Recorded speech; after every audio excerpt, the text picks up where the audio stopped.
I'm not giving you an intro on this one. The fucking title of the movie is Stop or My Mum Will Shoot. Ho ho ho ho, delightfully devilish, Seymour.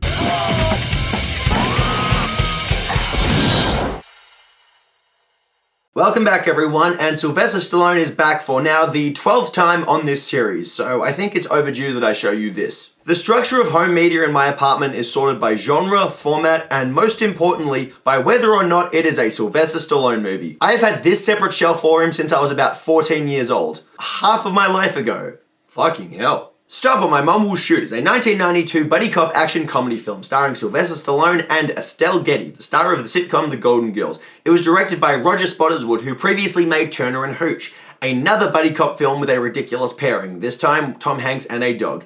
And I am going to immediately shine a light on the legacy of this film. Stop or My Mum Will Shoot made $70 million at box office, but it has a score of 14% from critics on Rotten Tomatoes and 21% from audiences. Gene Siskel gave it 0 stars, and Roger Ebert called it one of the worst movies he had ever seen. And Stallone himself called it the worst film he had ever starred in, one of the worst movies in the entire solar system, and in a 2006 interview listed it as the #1 film he wished he had never made, among others. Perhaps the most famous bit of trivia about this movie is that when it was in pre-production, Arnold Schwarzenegger himself publicly feigned interest in the movie, but allegedly was demanding a higher salary, which then in turn encouraged Sylvester Stallone, his then rival at the time, to beat him to the punch and snatch the role out from under him. Not knowing that Arnold Schwarzenegger thought it was one of the worst scripts he had ever read in his life and was intentionally trying to coax Stallone into starring in a mediocre film. It ended up working, and that is a bold power move. Schwarzenegger then in turn went on to star in Last Action Hero as his next movie role, and like Stallone, lampooned his action hero persona in the film, but that film ended up being a massive bomb at the box office. Everything about this movie cries out with ridiculousness. The title, the premise, the casting of its mismatched stars, and the fact that when they were promoting this movie, they released posters that depicted Estelle Getty having a haircut that much more closely resembled her character on The Golden Girls than her haircut in the actual film itself, in an effort to try and draw fans in from the show. And yet, despite all of that, every time I have watched this movie, I have been entertained. And I say that being a heavily biased fan of Sylvester Stallone. Even then though, I am not above criticizing his mediocre films. Over the Top was insincere, Cobra was a ridiculous vanity project, and I am torn between whether I would call Rambo Last Blood or Avenging Angelo the low point of his career. But despite all that, I still like this movie. Let's find out why. Seymour! The house is on fire! No, Mother, it's just the Northern Lights. Stop or My Mum Will Shoot opens with a silly cartoonish title card, which should immediately set an expectation of the film's juvenile level of humor. And it's definitely not the kind of intro you'd expect from a Sylvester Stallone film. No, it's very much like the intro we saw in Cop and a Half, another ridiculous family-friendly themed buddy cop film I've previously talked about, and one which also featured Alan Silvestri doing the music. The film starts with Stallone's character Joe Bumowski, an undercover police officer, crossing paths with his later Guardians of the Galaxy 2 co-star Ving Rhames. I'm telling you, man, I don't trust this dude. Look, my friend, I deal in stolen merchandise. I'm not a very trustworthy individual. You know, it's always the same with you guys. You show up late, then you start asking dumb questions. Whoa, whoa, whoa, whoa. What do you mean, you guys? The scene turns into a shootout where Joe quickly subdues his perps, and nothing actually eventuates from this scene in the end. It's literally just there to be the obligatory opening action scene, and the action isn't even spectacular. Then the next day, he gets called into the office of his ex-girlfriend and boss, Lieutenant Gwen Harper. You know what I was just thinking about? No. Remember Catalina? I remember Catalina, the best fucking wine mixer in the world. It's the Catalina fucking wine mixer, okay? Oh, come on, Gwen. If this is about the bust... I am not talking about that fiasco you call a bust. I am talking about you going out and getting drunk with your buddies while I sit up half the night worrying. Oh, Gwen. I can't believe you didn't call. Holy shit, this is the exact same thing that happened from the intro to White Chicks, another ridiculously themed buddy cop film. A shootout happens, and then one of the character's girlfriends gets pissed off that he didn't call afterwards and instead decided to go to the bar. I really do hope that that film took influence from this movie. That would just be wonderful. Lou told me that you spent the entire evening on the telephone. So tell me, who are you calling? Because it sure as hell wasn't me. I was calling my mom. Excuse me? Right. You were calling your mom at 2:30 in the morning. That is the most pathetic excuse I've ever heard. Why don't you just tell me who she is? Even the part about her being a ridiculously jealous girlfriend. But you know what? It wasn't funny in this movie, nor was it funny in that movie. So if they did take influence from Stop or My Mum Will Shoot, they took the wrong influence. Well, it doesn't really matter because as far as I'm concerned, it could be your mom, it could be a dial a bimbo. That's it. It's over between us. Okay, him not contacting you to let you know that he was okay, that part I get. But you being ridiculously controlling about the fact that he was attempting to call someone else who was in fact his own mother, yeah, he's better off without you. Just go. It's starting to embarrass me in my work. That should be my work and I. My grandmother was very attentive to my grandma growing up. I'll pack your things and... But I'm not going to stand here and listen to this. Where are you going? Fishing. Get back here. Get back in this office! You just dumped him. He's going somewhere else like he's fucking meant to. Joe goes to the airport to pick up his mother. You must be Joe. Yes? Why? I was a bedwetter too. It begins! Within seconds of Joe's mother Tootie arriving, the mum gags begin immediately. Oh, I see you've given up shaving. No, I shaved. You call that a shave? I swear I shaved. What did you do, use a lawnmower? You know, you looked real sexy in those diapers. Take note, people. Sexualizing children was funny in the 1990s. We gotta definitely write a song about how we do not diddle kids. Do not diddle kids, it's no good diddling kids. Well, I must have called you 50 times.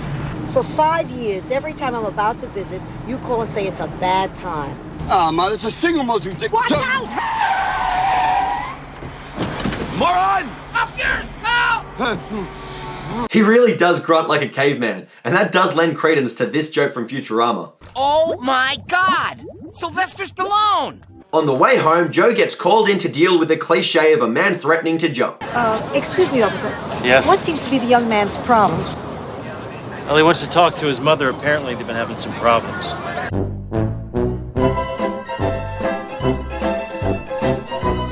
What do you want? I just want you to know that young man next to you is my son. Mom, God damn it! Hey, you don't swear to your mother! The jokes in this film are so sitcom-y that even though it isn't there, I can hear the laugh track. Now come on, you start waving or I'm jumping! This is a very light-hearted way to approach suicide, and this is also the most marketed joke from the film's trailer. I bet she's got pictures. I've got pictures. Wait a minute. She's got pictures. Mom, please get rid of the pictures! This is bad comedy. Jesus, and I thought I had things bad. Not close. Excuse me, I think I'm ready to go in now. Yeah. Sorry about the inconvenience. No problem. From here on, Stop My Mum Will Shoot makes every mum joke there is. Mum doesn't approve of how messy her son's apartment is. Mum brings over cans of pineapples. Pineapple chunks? They're your favorite. Mom, we got pineapple chunks in California. They don't taste the same. Mum vacuums at 3 in the morning, and then the coup de grace, a montage of Mum cleaning her son's gun. Except that by keeping her son up at night and ruining his gun, she's actually severely impacting his ability to do his job. And being a police officer, his job is allegedly protecting the public, so technically she's kind of putting a whole bunch of people's lives at risk.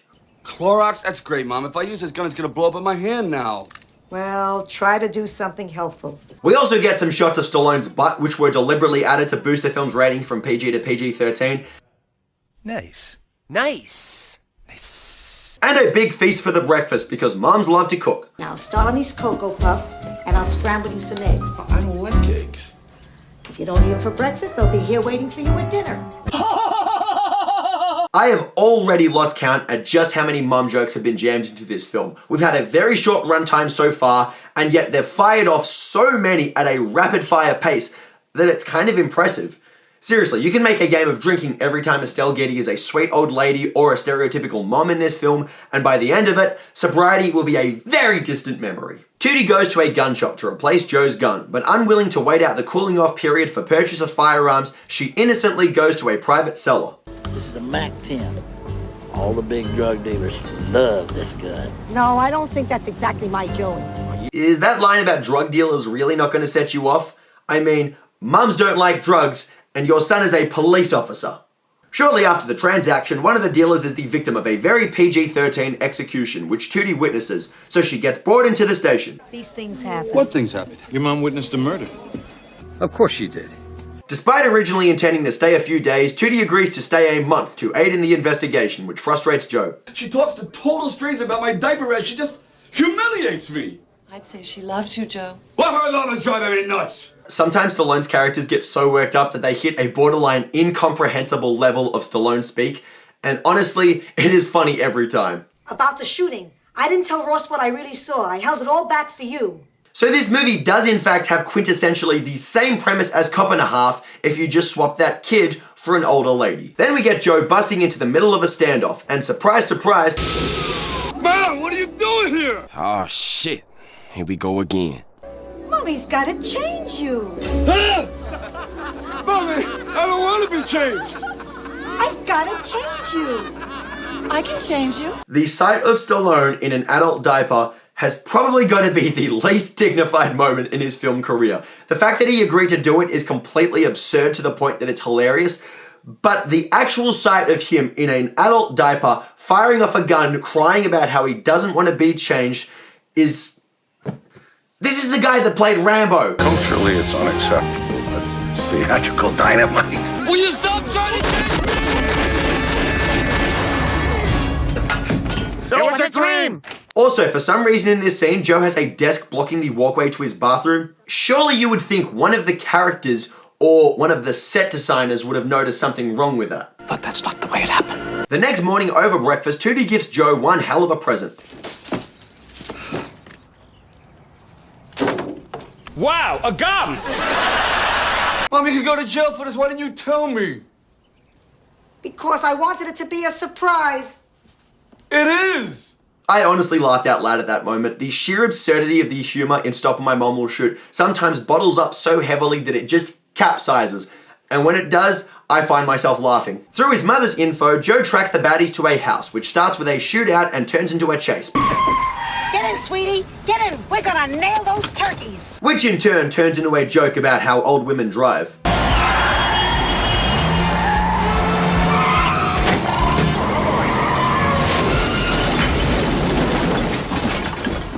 A woman driving. It's adorable. Exhausted at the case, Joe turns it over to his fellow cop and notable prick, Ross. Now, is there anything else you or your mother haven't told me that I should know? Yes, detective, there is.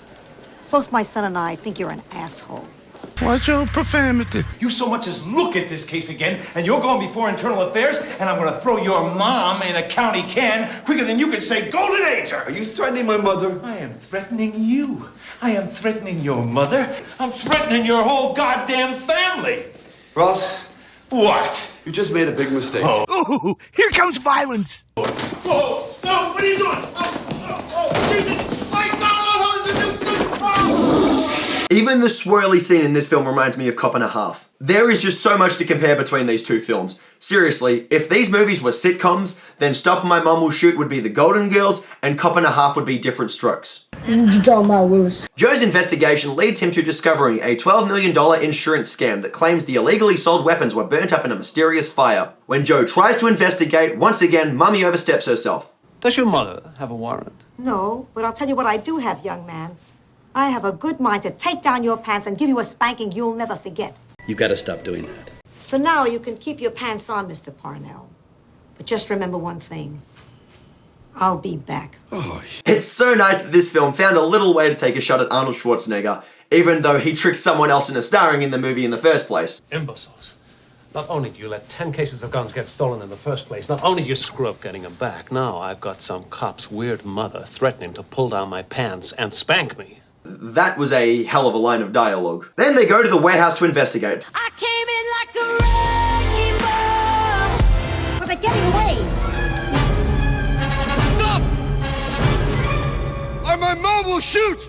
Oh, that's why they call it that. Eventually, Joe is able to apprehend the bigger perp and bring him downtown, where Lieutenant ex-girlfriend has been gifted an office full of roses. It was my mom. You didn't send the roses. Of course I didn't. Oh, listen, honey, I didn't mean it. Ah, the 90s, when domestic violence against men was funny. Did something happen with Gwen? Look, I'm not here to talk about Gwen. I'm here to talk to you. Well, there's no need to shout. Yes, there is. This is my house, and I'll shout if I want to. You would shout too if they did this to you. The two argue, with Joe proclaiming that his mum won't stop overstepping her boundaries and Tootie calling Joe afraid to deal with his emotions. Gwen loves you, and that scares you to death because she's special. And when you meet someone who's special, you should reach out and grab hold of them with both hands. You have known Gwen for a handful of days. She recently got ridiculously jealous about him trying to call you and assaulted your own son.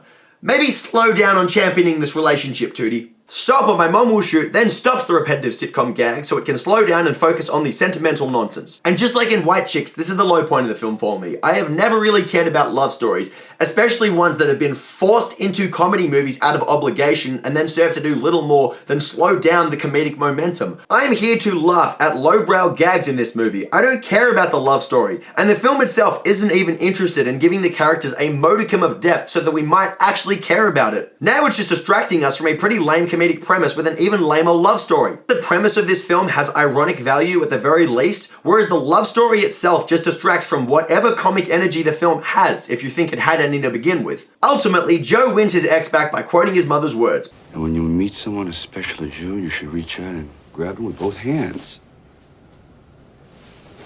Wow. That is the gayest thing I have ever heard. Gay, gay, gay, gay. He returns home to find that his mother has decided to fly off, so he rushes to the airport, tells her she was right, and begs her to stay before Mum's overstepping immediately begins again after a 13-minute absence. She said it's the sweetest thing that anyone ever said to her. And then? That's it. That's what she said. You didn't propose to her? No, Mom, we just got back together, but I mean, it's a beginning.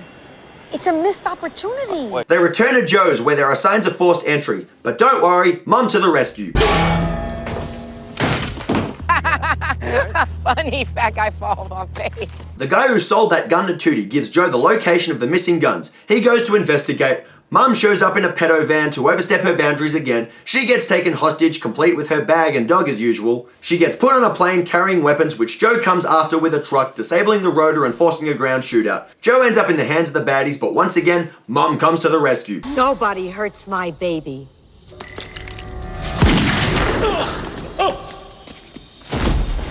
You shot him. No shit. Grandpa, watch your language. No further scenes with the baddies or the police show up in the movie. We just get one final gag when Joe takes his mum to the airport and chases down a criminal from America's Most Wanted. Jump, Deacon, jump! Joey. Yeah, Ma. Now I remember what he did. He shot his mother. Oh, how convenient. The film freeze frames there as the jaunty music kicks in and the credits begin to roll at the 83-minute mark. Is Stop and My Mum Will Shoot a good film? No. Well, yes. To say that Stop or My Mom Will Shoot is an unambitious movie is a pretty wild understatement. This movie is a cross between Cop and a Half and Grandma's Boy, two critically panned comedies, both of which I very much enjoy for being ridiculously dumb. The first time I watched Stop or My Mom Will Shoot, I was very young, and I remember thinking throughout the entire film, I can't believe someone actually made this a movie and told these jokes thinking they were hilarious. I was baffled by this film's existence and by the notion that anyone thought the concept or the gags in the film were legitimately a good idea. I felt that very strongly at every gag in the film, and as such, I very often found myself laughing. Not with this film, but at it. The entirety of Stop or My Mum Will Shoot is essentially the same gag over and over again. Stallone gets dragged through one embarrassment after another from his loving and well-meaning but misguided mother. He gets upset at her, they patch up, repeat. And this goes on and back and forth for 90 or so minutes until the movie just sort of ends. If you aren't enjoying this film as soon as this cycle of gag begins, it's not worth your time to continue because you are just going to be irritated over and over. Unless of course you're watching it in awe of the fact that the film exists and is repeating the same recycled sitcom gags over and over. Stop or My Mom Will Shoot is a movie that is dumb and knows it. It actively leans into as many silly sitcom gags as it can. It fires them off at the audience with speedy sitcom pacing, and it has actors who are incredibly committed to the bit. A lot of people don't find this movie funny, but you cannot say that they were not committed to their vision for this film, because outside of perhaps the writers, nobody has half-assed the movie. But you can also tell that a surplus of studio interference has really whittled this film down to the remains of whatever it was originally meant to be. Originally, Stop or My Mom Will Shoot was written to have Tootie as a much more mean-spirited and cruel character, more in tune with the titular character from the dark comedy Throw Mama from the Train. That was all changed when Estelle Getty signed on to the movie, when the character was rewritten to be gentle and sweet despite still suffocating her son. Stallone himself thinks that this movie would have been a lot more successful and funny had the script remained in its original form with the character being more mean-spirited. And maybe it would have given us a chance to see a different side of Estelle Getty as an actor. But that's not the way it happened. A lot of this film feels like it's missing a major amount of material. Maybe this is all for the best, because the film is cut to be short, sweet, and fast, which works in its favor for anyone appreciating its lowbrow value. But at the same time, it removes any semblance of a plot whatsoever. The intro scene is never elaborated on later in the film. Joe's partner disappears halfway through the film, as well as Rex, the cop who constantly antagonizes Joe. And worst of all, after watching this film 4 times, I still cannot for the life of me remember who the villain is. I mean, obviously it's the bad guy that Tootie shoots at the end, but he is a background character in the scheme of things. He's a generic bad guy tied up in an insurance scam, only appearing in 4 scenes in the movie. One of which is where he tricks another generic bad guy into writing a confession and having him executed. I don't know who that bad guy is either, and this scene similarly has no follow-up whatsoever, meaning that it adds and develops nothing to a film that's already only 87 minutes long. In any buddy cop film, the villain needs to be somewhat memorable, but this film is so focused on the pairing of Getty and Stallone that it devotes no time to the rest of the film around them. And what time it does devote to them is downright repetitive, predictable, and very lowbrow. And furthermore, the action in the film is pretty underwhelming. I didn't watch it expecting spectacular action scenes, but given that it's a Stallone film, I figured that they could still be objectively better. Or alternatively, they could be more cartoonish and ridiculous in an effort to lampoon Stallone's action hero image, but instead they're just unimaginative, conventional, and genuinely unentertaining. I am not talking about an objectively good film today. I am talking about a film which has entertained me every time I've watched it, and a comedy that has made me laugh every time. Stop or My Mum Will Shoot is a film that borrows from the same book as House Guest. It's a 90s comedy with a situationally dark premise but a lighthearted tone to offset it. It pairs up a contemporary star with a sitcom icon, repeats largely the same joke over and over, and cuts pretty rapidly from joke to joke in such a way that much of the film feels like entirely trailer moments. It wears its ridiculousness on its sleeve, as any film with this title should, and it shamelessly leans into its sitcom sense of humor at every opportunity, never trying to be anything clever or original. And like House Guest, Billy Madison, or Cop and a Half, it has a cheerful, upbeat musical score which lends a wholesome, lighthearted charm to the film and helps make for an easy viewing pleasure. At the core of Stop or My Mum Will Shoot are its 2 stars, and Estelle Getty does exactly what she's always done best, playing a hilariously lovable old coot who bounces off Sylvester Stallone with the exact same sitcom energy she made herself famous for. The script is not up to the standards of her work on The Golden Girls, but she plays a lovable yet overbearing mother archetype with joy, comic timing, and sincerity. She's consistently lovable but also frustrating, exactly what she set out to be. It's a shame we didn't get to see her play a more cynical and villainous character as the script originally intended, but as a lovable older woman, she shines in the film. Now, a lot of people would argue that Sylvester Stallone cannot do comedy, and he does have some comedic duds in his career. But that's never really been due to his acting. On the higher end of things, I would point to Tango and Cash, arguably the greatest buddy cop film ever made, me being the one arguing it here. I think he was phenomenal in that movie.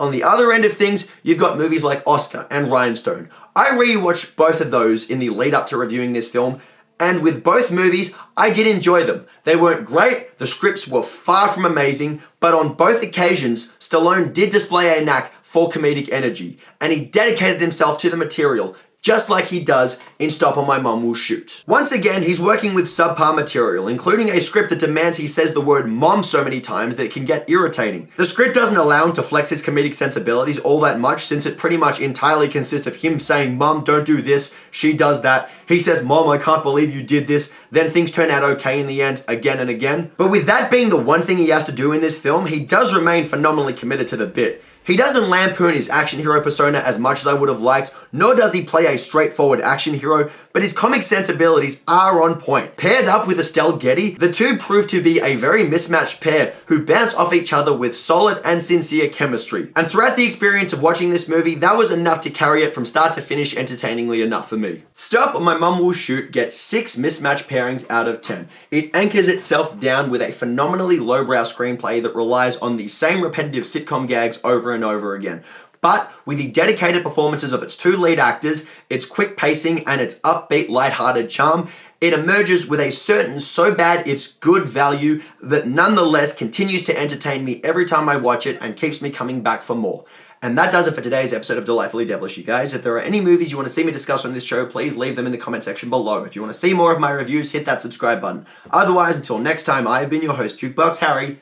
Peace.